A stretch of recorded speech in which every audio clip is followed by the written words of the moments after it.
নমস্কার বন্ধুরা, টুম্পার ফ্যামিলিতে আপনাদের স্বাগত জানাই। আজকে রান্না করব ডিম ভাপা। প্রথমে ডিমগুলোকে সেদ্ধ করে নিয়ে তাকে দু টুকরো করে রেখে দিয়েছি। তারপরে এবারে কড়াইর মধ্যে তেল দিয়ে তার মধ্যে হলুদ গুঁড়ো, লঙ্কা গুঁড়ো আর নুন দিয়ে ওর মধ্যে ডিমগুলো আধঘন্টা করা ডিমগুলোকে একটু ভেজে নিলাম। ভেজে নেবো ওলট পালট করে দুদিকটা একটু লালচে লালচে কালার হবে সেটা করে নেবো। আজকে করছি ডিম ভাপা। কেমন লাগবে সেটা করবে, কেমন লাগছে বলবে। একটু এই যে প্রথমে উল্টে দিয়ে ভাজবো, তারপরে ও আবার ওটাকে উল্টে দেবো। তার কেমন লাগছে বলবে। আর ভালোই লাগে, আমি করেছি সেই জন্য তোমাদের কাছে এই রেসিপিটা শেয়ার করছি। যা হয়ে যাবে। আর তোমরা একটু সাপোর্ট করবে আর কেমন লাগছে সেটা বলবে।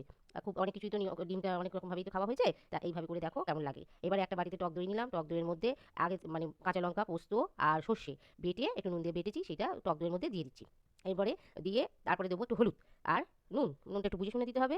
আর দেবো কাঁচা সর্ষের তেল, ওই দিয়ে আর একটু চিনিও দিলাম, দিয়ে একটু মিষ্টি দিয়ে এবার ওটার মধ্যে ফেটিয়ে নেবো। হ্যাঁ, একটু তেল দিয়ে ফেটিয়ে নেবো। ফেটিয়ে নেওয়ার পর ওর মধ্যে আমরা ডিমগুলোকে আস্তে করে বসিয়ে দেবো। এই যে ফেটানোটাই হচ্ছে ব্যাপার। টক দই আর সর্ষে, পোস্ত আর নুন দিয়ে বাটা কাঁচা লঙ্কা দিয়ে ঝালটা যে যার মতন কাঁচা লঙ্কাটা দেবে বাড়বে। এখানে কোনো গুঁড়ো লঙ্কা কোনো কিছু ইউজ হবে না, ব্যবহার হবে না। হলুদটা পরিমাণ মতন দেবে যাতে কালারটা বেশ মিষ্টি মিষ্টি কালারটা দেখতে লাগে।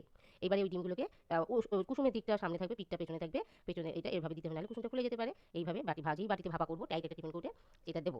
দেওয়ার পর একটুখানি ডিমের মধ্যে একটু সর্ষেগুলোকে মাখিয়ে নেবো এপিট ওপিট করে। এই যে মাখিয়ে নিচ্ছি। খুব সোজা রান্না, ভালো খেতে। এই যে মাখিয়ে নিলাম, মাখিয়ে নেওয়ার পর এইবারে ওপর থেকে আবার একটু কাঁচা সর্ষের তেল ছড়িয়ে দেবো আর কটা কাঁচা লঙ্কা দেবো। খুব সুন্দর সহজে হয়ে যায়, খুব সুন্দর খেতে, খুব ভালো লাগে। এই যে বন্ধ করে দিলাম। এবার কড়াইতে জল ফুটতে দিয়েছি। সেই কড়াই জলের মধ্যে ভাপা টাইট টিফিন কুড়োটা বসিয়ে দিলাম।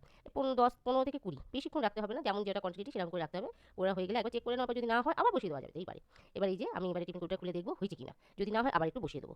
এই যে বাহ, খুব সুন্দর কালার এসছে তো, আর দেখতেও খুব সুন্দর লাগছে, খেতেও নিশ্চয়ই ভারী সুন্দরভাবে হয়েছে। সত্যিকারে করে দেখো, কুসুমগুলো মুখে পড়ছে আর মিলিয়ে যাচ্ছে। আর এই যে হয়ে গেছে, নেড়ে চেড়ে দেখে নিলাম। তাহলে আমাদের তৈরি হয়ে গেল খুব সহজে ডিমের ভাপা, এগ ভাপা বা ডিম ভাপা একই। আর করে দেখো কেমন লাগছে বলো। আর আমার পাশে থেকো, ভালো থেকো, সাবধানে থেকো।